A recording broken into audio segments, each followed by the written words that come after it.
Put this to music. I don't think he stepped out either. That may be the greatest catch I've ever seen.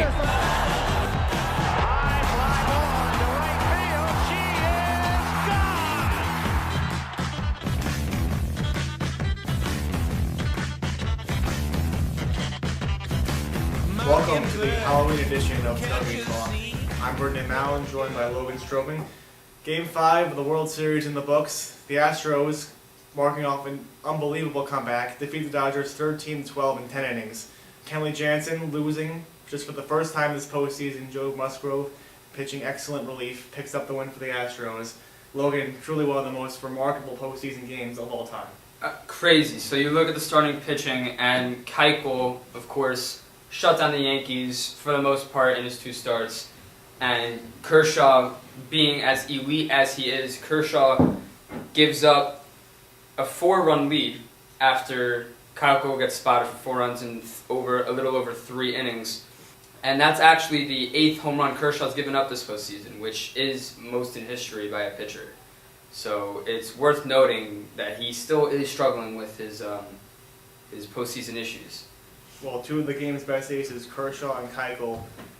You wouldn't really expect one of the most offensive slugfests in postseason history, but that's exactly what we got.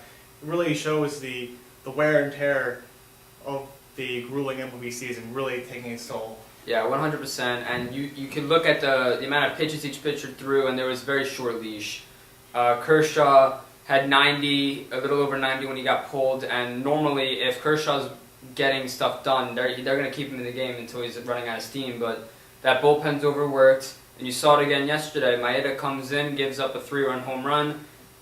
Game is 7-4 now right after Kershaw leaves, and that really set the tone early for a really high-scoring game. One of the biggest takeaways from this game was just the impact of the home run on this postseason and baseball in general over the past year and a half. I mean, home run totals have spiked. The most home runs in a World Series since 2002. Incredible. I mean, you look at Aaron Judge's season, he had, and Cody Bellinger, they both set highs for home runs by a team rookie. I mean, that's insane. Among other players who come into the league and come out roaring, Yuli Gurriel, and he hits a home run yesterday in a questionable game whether he should have been playing. It's impressive how many home runs, and you have Altuve. He's homered in more games than I can remember in this postseason, and it's impressive. Well, Altuve just continues to carry this Astro team throughout the playoffs. His MVP season has taken the Astros one win away from a World Series title. As you were alluding to before, he had some help. Carlos Correa, Yuli Gurriel. Moonshot. Absolute moonshot. When I talk about Yuli Gurriel, it was questionable as whether he should have been playing yesterday because, as we saw on ESPN and on the game, he made a racial gesture towards Yu Darvish, starting pitcher of the Dodgers, after he had only pitched 2 innings that day. It's questionable whether he should have been playing because he got suspended 5 games of the 2018 season, which, in my opinion, is useless because the first 5 games of a potential World Series team don't matter as much as a World Series game, or maybe even a fine would have been more suited. What do you think? Well, definitely inappropriate in a World Series to use such a remark, but I think to impact the World Series with such a suspension or a use would have been too much drama, too much of a cloud. The Astros have played well enough where they didn't deserve any distractions, anything over their head. I think the commissioner could have been a little more harsh in terms of payment, fine, maybe 2 to 3 weeks suspension starting next season. But I believe that Gurriel being suspended for the World Series would have been a total misfire. Definitely did not deserve to miss the World Series. It's fair to say. Certainly fair to question it as well. So, yeah, and also it should be noted that yesterday's game, we were watching on TV, it was incredibly long. I mean, that was a 10-inning game, and it took almost over 5 hours. Well, especially notable is this amount of pitching changes, the mound visits, the pitcher and catcher. It's just, it's absurd. They're really, the pace of play in this World Series has been snail sluggish. pace. Definitely sluggish. The commissioner and Major League Baseball really need to up its game and quickening up these games, limiting these visits. They did try with the pitch clock, which has been pretty unbelievably unsuccessful. I don't know how that would have been successful in reality with all the visits as a way to just get our way around it. And calling timeouts, it's a slow game. It's baseball. It's never been fast. This is particularly slow, though. At least yesterday was full of action. Very poor pitching, really poor relief play, amazing hitting, tons of home runs, very fun game. Well, the role of the bullpen has really evolved dramatically ever since, really, I feel like Andrew Miller defined that fireman, multiple inning type of pitcher last season. When you see pitchers like Clayton Kershaw getting the hook after a 5-6 inning game, just to me, it's not pure baseball. It is. The bullpens have really just sacked the games of 8 to 9 inning shutouts are long gone. Yeah, I mean, think about it. Yu Darvish is their, he's an ace. He's an ace on any bullpen, any pitching rotation, and he gets pulled after 2 innings, a little over 2 innings that game. I mean, you're asking your bullpen, you're asking your starters like Kenta Maeda, you're asking other players like Alex Wood to come in, or Kenley Jensen be overthrown for 30 pitches and he blows a save and we all freak out. But in reality, he's thrown more pitches than the starting pitcher has this World Series. And that's insane. And that's a fact. So, it's crazy. It's upside down. Teams are using more bullpen than they are for starting pitching. Definitely true. As you alluded to before, Clayton Kershaw, again, his postseason struggles continue to nip him. He has allowed the most home runs this postseason than ever before. It's crazy. And he's coming off that amazing National League Championship Series. Kershaw again has he's been not had the clutch gene in October. You root for him, being that he's probably one of the best pitchers in history. It doesn't affect his legacy, but it doesn't help it either. And he could have really put a stamp on it, and it's not too late to put a stamp on it. But you have to question it. I mean, he pitched Game 5. Can he come back and pitch Game 7 if there is one? Maybe not. Maybe he comes out of the bullpen, like we said. Maybe that's the role he has going forward, given he didn't throw that many pitches relatively to other players.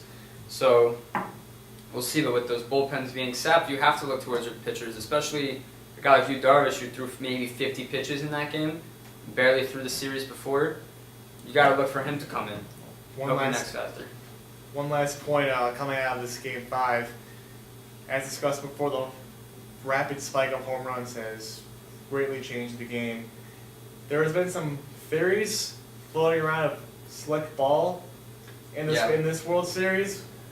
I mean, the most home runs in any World Series.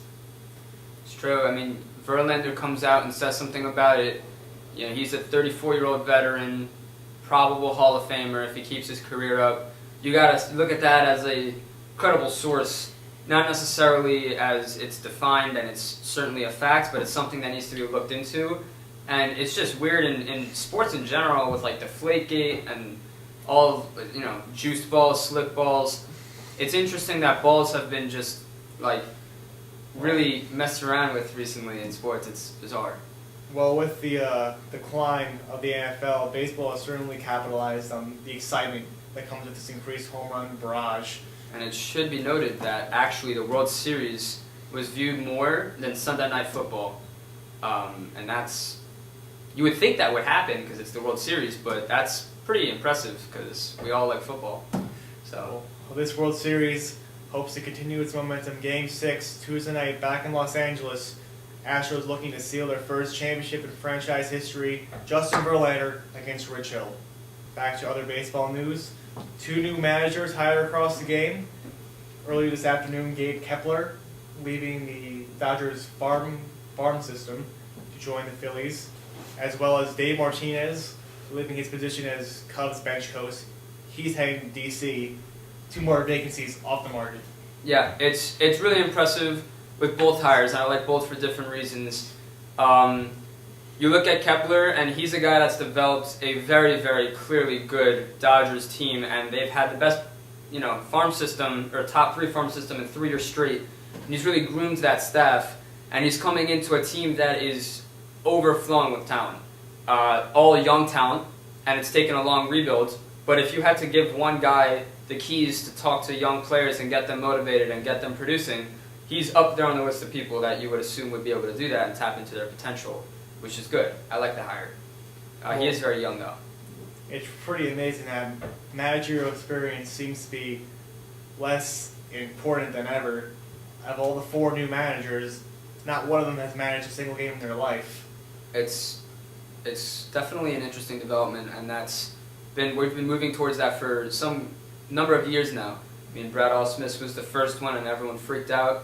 He got fired this year, but he had a pretty solid tenure with the Tigers, and people questioned that. But we'll see with these new youngsters coming in. And then Martinez too is another great hire, I think.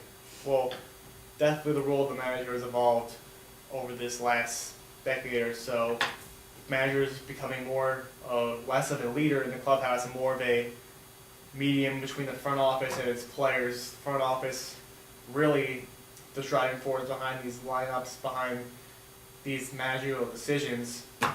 Yeah, you look at certain teams, and you have the Cubs with Joe Madden, and you look at Joe Madden and you have to be thinking he is the guy. He and Epstein are the people in that clubhouse that are making everything happen, and anyone else that you think is involved really isn't that involved, because those are 2 masterminds in the sport. And you have the same with Dombrowski and whoever Red Sox hired. That's a huge heavy hand playing on that team is Dombrowski. So that's definitely a thing that's happening now. One last seat open for managerial candidates. Joe Girardi's seat in the Bronx, waiting to be filled. Those We are have big some shoes to candidates. I feel like the Yankees may be looking more internal, not going for a big shopping list for their next manager. Look, while we're on the subject of really heavy hands in the front office, we know Cashman, and we know the Steinbrenner family, and we know the way they roll, and we know the Yankees as an organization, and we know that this is not a team that's going to hire someone that they don't know personally, or they don't feel comfortable with ruling a team that is huge market team, lots of money to spend, lots of egos. You have to look at this position and think, this is going to be someone that the organization is familiar with, or it's going to be someone that the organization has been looking at for years and following, and most likely either a past player or a past player coach type person.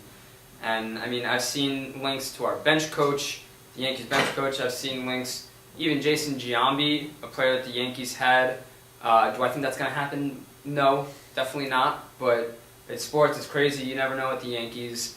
And a lot of really good managers are already off the seats now. So well, the manager's position definitely has been a staple in the Bronx for the past 2 decades. Only 2 managers in that time have held yeah, and Joe Girardi had the best record in baseball in the 10 years he's been the manager of the Yankees, and coming off 1 win away from a World Series with a team that had no business being there, pretty hard way to go out.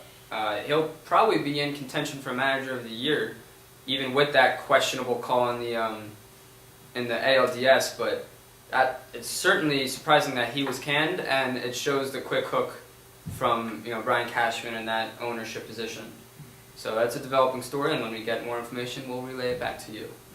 Speaking of former Yankee greats, Derek Jeter's new ownership group looking to make some wholesale changes with the Miami Marlins. Giancarlo Stanton might be hitting the trade block. Yeah, that contract is an albatross of a contract. We've known it for years. He signed that, and we really batted quite a few eyes. And now with Bryce Harper hitting the free agency in less than a year now, that contract might not look as insane as it does when he signed it a few years back, but that is a back-kicked contract where all the money is sitting in the final years of that 10-year deal. And you got to look for a team that's going to possibly trade for him to have tons of money laying around and nothing tied up, because you're going to need to really have the money to house just one guy like that who's had injury issues all his career. Giancarlo Stanton, D. Gordon, Marty Prado, and others among the notable names rumored to be potentially on the move. Logan, I'll ask you, what do you see as the best potential fits for Giancarlo Stanton and company? Well, it depends. They all have some sort of baggage. I mean, D. Gordon had that PED suspension. Prado's a little old at this point, and we all know Giancarlo Stanton's contract is certainly a sticking point. And to get any number of those guys, or any combination of guys especially, you're going to need tons of space and prospects coming to the new organization that Derek Jeter's manning. And the teams that have that sort of money and capability to do that, or prospects, you look at Cardinals. It's not typical for them to make moves like this, but desperate times call for desperate measures, and they're tired of looking up at the Cubs. I could see them making a move. Dodgers have the money. That's for sure. They always have the money. I mean, Yankees have the money. I don't see them spending it there. They both have the prospects. They have prospects lying around. I mean, the Giants have been mentioned, but if I had to take a guess, I would say Cardinals make the hardest push. I don't know if they have the money to get it done, though. Well, from my perspective, I see the Dodgers as the clear favorites for Stanton's services. I mean, they have the prospect depth, they have the capital, they have the market. Los Angeles, Giancarlo Stanton's home state. They have the need for a right-handed middle-of-the-order bat, balance that lineup with Turner, Bellinger, Seager. I see Stanton fitting perfectly with LA. As you mentioned before, Cardinals, Giants, other great fits. But in the end, I think if Giancarlo is going anywhere, he's going to Chavez Ravine. It's definitely possible, and it'd be interesting to see if D. Gordon makes his way back to LA. That'd be interesting. I don't see it happening, though, but we'll see a developing story. Who knows where he'll go. And Martin Prado, he plays all sorts of positions and hits very well for contact and a little bit of power, especially if you play in Yankee Stadium. So we'll see what happens there. Hopefully they get these deals right and not alienate any more of their lingering fan base. Yeah, Jeter has he has some work to do with that organization. They've obviously dealt with loss with Jose Fernandez. I mean, that's an unbelievable talent that's lost, and you've had very talented roster with Ozuna and Yelich and Stanton and D. Gordon, and they haven't translated to wins, and you have to wonder when they're going to blow up. And it certainly looks that Jeter has that intention to blow it up. So we'll see. Well, Jared Jeter trying to right the ship for the Marlins. Shifting gears now to NFL, Carson Wentz and the Eagles continuing their surprise run atop the NFC. I mean, they're putting up an unbelievable effort. You look at Carson Wentz last year, and you certainly saw the potential. You saw why they drafted him and traded up for him. He's got a big arm, very athletic, underrated running ability. He was a little bit overshadowed by a few other guys. I mean, obviously Jared Goff struggled last year. He's been doing much better this year. And, of course, Dak Prescott really killed it last year, and he once again looks like a clear-cut star. But Carson Wentz has really taken huge strides for a team that has only lost 2 games so far this season and beaten up some really good teams. You got to look for him to stay in the MVP conversation. He's very, very young. He's very inexperienced. But in the playoffs, if they make it, it looks like they certainly will. We'll see how he fares. We'll come back to potential MVP candidates later. In other football news, the Jets blowing yet another heartbreaking loss against the Atlanta Falcons. The Jets' nightmarish season has continued. Yeah, as a Jet fan, you wanted one of two things. You wanted them to be surprising and win a lot of games, or you wanted them to lose every game. And the Jets have managed to do neither of those things by looking spectacular for about 40 minutes a game and then blowing it for the rest. And that's happened against 2 straight amazing opponents in the Patriots and the Falcons. And it's baffling how they could do so poorly and so well at the same time. And they're basically playing themselves out of a really good pick and playing themselves out of playoff contention as well in a really shaky division as well, with the Bills being the second best team, which is questionable. So we'll see where the Jets go, but they've certainly been struggling. And speaking of that division, the Dolphins have also really been struggling, at least without Jay Cutler last week against the Ravens on Thursday Night Football, getting completely obliterated 40-0 in a game where Devontae Parker didn't start and Matt Moore looked completely lost, almost like the worst backup in the league as coming in as a starter. So we'll see if he can pull it back together, because Jay Cutler doesn't look like he's coming back with Smoking Jay. Well, Patriots win once again, but not pretty doing so. do you have concerns about the Patriots' offense moving forward? Do I have concerns? I never get concerned about the Patriots. It'd be foolish to doubt them, but this is a surprising development all season where their defense has not been spectacular, and cutting Coney early before the season started and signing with the Jets and having him almost be a center in basketball as far as blocking potential throws. He's been amazing on the defensive line, and their offense has been sputtering. And a lot of it has to do with their running back situation. They have 4 guys who can run the ball, but neither of them particularly well. And with an amazing receiving core, but injured, Gronk is always an injured concern. Hogan is injured now. Amendola is coming back from an injury. Cooks has been great, but inconsistent given he's a deep threat. Do I have concerns? No, but this team has not been winning pretty, and once they start facing good competition, like they did week 1 against the Chiefs, they didn't win that game. And they almost lost to the Jets. And they barely beat the Falcons. So let's see how they go. But they will be in the playoffs, and they still are the favorite to make the Super Bowl for the most part. Other potential Super Bowl favorites, the Dallas Cowboys, 3-3 record. The fate of Ezekiel Elliott will have to wait at least 1 more week.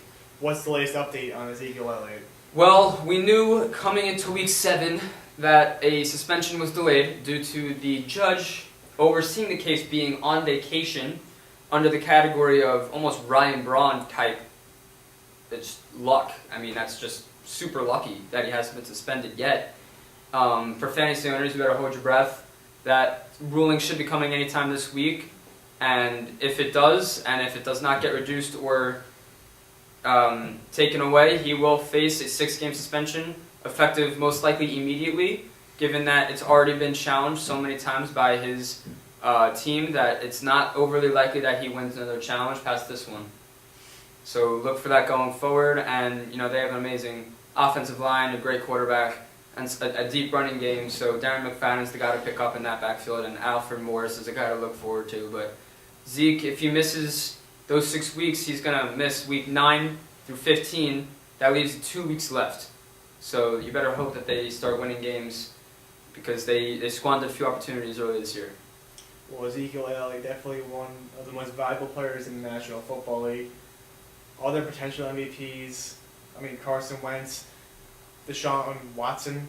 Yeah, he's having an incredible season. I mean, the way he's throwing the ball, throwing dimes deep, it's beautiful to watch. And as a fantasy owner, he's been a pleasure. Him and Wentz have been 2 waiver wire pickups that have really won teams week in and week out. And yeah, running backs have been really good. I mean, Todd Gurley has been great. He's having an awesome season with Sean McVay as their new head coach. Zeke, had he not possibly been suspended, has amazing numbers. And of course, the rookie Kareem Hunt is leading the league in rushing. So they're all worth keeping an eye on. But last time our running back won MVP, it was Adrian Peterson, I think, in 2011, 2012. So don't hold your breath. It might have been before that, actually. So don't hold your breath on the running backs. Well, as the resurgence of running backs continues, if you had to vote today, who would you name the MVP for this season? It's always going to be on a team with a really good record. That's always going to be the case. Surprising team. That really outperforms. Yeah, exactly. A team that, you're always going to have your Tom Brady's, Aaron Rodgers being injured. You don't look for him to win it. So I would say Carson Wentz gets the nod. I mean, we looked last year, and the 2 top rookies were on one team. Dak won Offensive Rookie of the Year. Zeke won Offensive Player of the Year.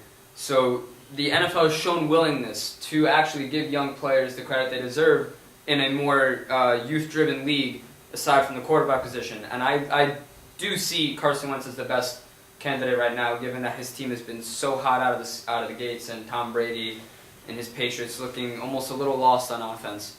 So that's my guess. What do you think? Well, Wentz definitely a deserving candidate. I guess the most competition that Wentz would face would be Deshaun Watson. I mean, he really has elevated that talent corps in Houston. Will Fuller having a career season, career-high in touchdowns. You have DeAndre Hopkins putting up another stellar season. It's unbelievable. I mean, Will Fuller, under 20 catches and already 7 touchdowns. That's remarkable. He had a huge play with Watson yesterday, and he's elevated that receiving corps very well, and I think Watson also has a really good chance of winning MVP. It's gonna be a youthful race this year for sure, with Aaron Rodgers out, Drew Brees struggling, and Tom Brady not being himself. But never count out Tom Brady. You know, Golden Boy always finds a way. One last thing before we switch off of football, we have Monday Night Football. We have the Denver Broncos against the Kansas City Chiefs, and that's going to be a huge game. As we noted in last time's segment, that has playoff implications. You look at the Chiefs, and this is a team that they beat up on the Patriots week 1, and with the stellar play of Alex Smith, he's another MVP candidate. I mean, unbelievable numbers with Kareem Hunt and Travis Kelce. That's a team that is dangerous, and that defense is dangerous. But the Broncos, again, can't count them out. They have a great run game, amazing defense year in, year out, struggling quarterback play, but status quo in Denver past few years. Denver wins this game, that's going to have big implications for the playoffs. But I look for the Chiefs to win it. Broncos and Chiefs tonight. That wraps up football. Yep, that's it. We'll be bringing on our hockey analyst, Matt Bennick. Stay tuned. Okay, we're back. I'm Logan Strobing. We're here with our hockey specialist, Matt Bennick. Thank you. A lot of hockey news coming up the past few weeks. A lot of interesting moves by some teams, a lot of scoring, a lot of goals, a lot of wins, a lot of losses. Let's dive right into it. Starting with the Cinderella story of the Las Vegas Golden Knights moving to 8-1. Players are just going out of their minds, scoring goals. Players like James Neal, David Perron, Riley Smith, Nate Schmidt, they're all playing out of their minds. The team is really gelling together. The chemistry is unbelievable, and let's see how far they go. I mean, Logan, what do you think they're going to go on? Do you think they can keep this Cinderella story up, or going to slowly peel out and start getting some losses in their column? Well, look, I mean, remember this team was constructed based off of a draft, all right? So these players, with the chemistry that they've already been showing, they just started gelling now. And it's quite impressive that it's worked so quickly, because it's not like they've been playing together for years. This team hasn't been in existence for years. This is its first year. So it's quite interesting, and I think they keep it up with amazing goalie play, even with Fleury injured. I think that they can continue winning. They're going to hit a slow patch, but I think they make the playoffs this year, actually. I think they're good. Exactly. Just like you mentioned, star goalie Marc-Andre Fleury, taken from the Pittsburgh Penguins this year in the expansion draft, was unfortunately injured and then had to put the hands into backup goalie Malcolm Subban, who also suffered an injury. So who to go next on this team that's brand new and a lot at stake? So they moved to rookie Oscar Dansk, who gets his first rookie career shutout. Amazing game as they won against the Colorado Avalanche, and really this guy is putting the team on his back, and if he's a young rookie, a lot on his mind, a lot at stake, and we'll see how far this team can go. Really shocking. I know tonight they're playing the Islanders in Brooklyn, and then tomorrow they go to the Garden against the New York Rangers. On the topic of the New York Rangers, on the other hand, really slumping, really unfortunate, really hard to see after the Eastern Conference run they had last season. The Rangers are moving now to the record of 3-7. A lot of looks at Coach Alain Vigneault, what he can do with the team. A lot of struggles with the defense. What do you think about their new defensive pairings, and after the offseason of getting rid of Dan Girardi, a lot of looks on these young players, these young defensemen. What do you think? Look, with hockey, it very often comes down to goalie play, and with Lundqvist, it's almost a given that they keep themselves in games because of his play. And he struggled early, but he's been playing a little bit better of late. But that team has not been gelling. They're not winning games, and if they don't pick it up soon, they're gonna fall behind in a very competitive conference. And Lundqvist isn't getting younger. I still believe that this team is past their prime. I think their best chances are behind them, and if they don't prove to me this year that they're not gonna make a run, I don't like their chances next year either. So we'll see. Unfortunately, I agree. And the past few seasons, the Rangers have made it extremely far in the playoffs, and were able to get into the playoffs, let alone with the help of a backup goalie. 2 seasons ago, they were aided by star young goalie Cam Talbot. Then the following season, helped out by backup goalie Antti Ranta, who was recently traded this offseason to the Arizona Coyotes. And this year, backup goalie is Andrei Pavlik for the New York Rangers. So far, not really making that huge of an impact on the team. And Lundqvist is making some struggles. They don't really have a star goalie backup that can make the difference for them. So Lundqvist is going to need to stand tall in his game, play many more games this season than he's had in the past few seasons. So we'll see how that goes. Players like Rick Nash just played in his 1,000th career game as a hockey player, started his career with the Columbus Blue Jackets, playing that game, and really we need to see some more scoring from him. Players like Chris Kreider, players like Rick Nash, and other players that really need to make a difference. On the other hand, players like Mika Zibanejad on the team has 7 goals already, but the defense just needs to keep them in the game. If he's going to keep scoring, then they need to keep holding the lead. So the Rangers need to get some wins under their belt in order to at least get some more wins in the column and get ahead in the standings. Next, I move to the other New York team right down the road, which is in Brooklyn, and the New York Islanders, who have gotten off to a relatively rocky season. Pretty successful for what they're used to. Players like John Tavares, their captain, scoring a hat trick against the Arizona Coyotes, which is really not so spectacular considering the Coyotes are 0-10 already. But the Islanders will take whatever they can get with Tavares in a likely last season with them as his contract expires, and a lot of hopes and praises that he stays with the team, but we'll see how far they can go and how far John Tavares can keep his streak alive and how far he wants to stay with the Islanders. He's the star of the team alongside lineman Jordan Everly and Andrew Ladd, so we'll see how that pans out. With that, that concludes our hockey segment. We can move on to some sports elsewhere. Yeah, we're gonna talk a little European soccer real quick. Big things happen. Man U, huge win in Premier League play. They've got off to an amazing start, bearing that tie to Liverpool and a crappy loss late in a few weeks ago. But we're going to move on to La Liga, where Real Madrid, Ronaldo's team, just lost to a 15th place Girona 2-1, which is baffling.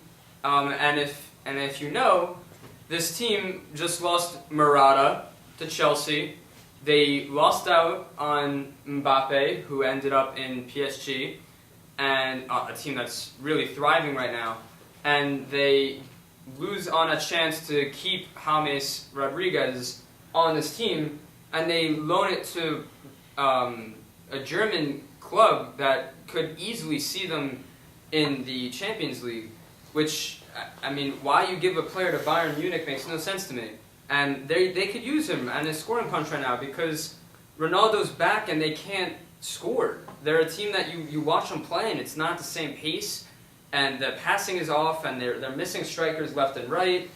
And, you know, with Messi's squad still on an amazing pace, even without Neymar also leaving to PSG, you look at Suarez and he's off to an amazing start as well. And for Real Madrid's already down 8 points in this La Liga league, you need to look at it and say, if they're going to win this league or even tie, they need to beat Barcelona at least twice, and then they need Barcelona to make mistakes, which is not a good bet you want to make. Exactly. You look at players like Ronaldo, who is recently just named FIFA Man Soccer Player of the Year, and it's a real embarrassment and a real brick on the back of the team to lose to a team like Girona. It's just it's really upsetting to see and heartbreaking, but you never know. Still the rest of the season to play, and we'll see how it goes. Yeah, soccer's at its best when its two best teams in Europe are clashing it, and that looks like it's going to be PSG now. PSG is an amazing squad, and thankfully for Real Madrid, they've done pretty well in Champions League group stage. They beat up on Dortmund 3-1, who's, getting some pretty solid play from the youngsters, and they have Tottenham coming up after they recently tied with them. So you look for that game on November 1st to be huge. If they're going to stay competitive in that death group, they need to beat Tottenham. They cannot tie that game. That is not a draw-worthy game. And soon after that, they play November 19th against Atletico Madrid in a game where Griezmann, you hope that he really shines in that game and gives them a chance to win against a really struggling Real Madrid squad. And that concludes soccer for a little bit right now. When we come back, we'll have the three anchors back on for a conclusion and a sign-off from your producers. That concludes our Halloween episode of Tailgate Talk. This time next week, we will have new World Series champions. We'll also dive into the early stages of MLB free agency, among other talking points. Yeah, and upcoming big games to conclude. Thursday Night Football, we have the dynamic Jets against the really questionable Bills team. Ravens versus Titans is another big one, and Chiefs versus Cowboys figures to be a high-scoring game. And on Monday Night Football, we have Lions versus Packers in what should be another crappy game in a division. Look forward to seeing you next week. Have a safe Halloween, and thank you for listening to Tailgate Talk.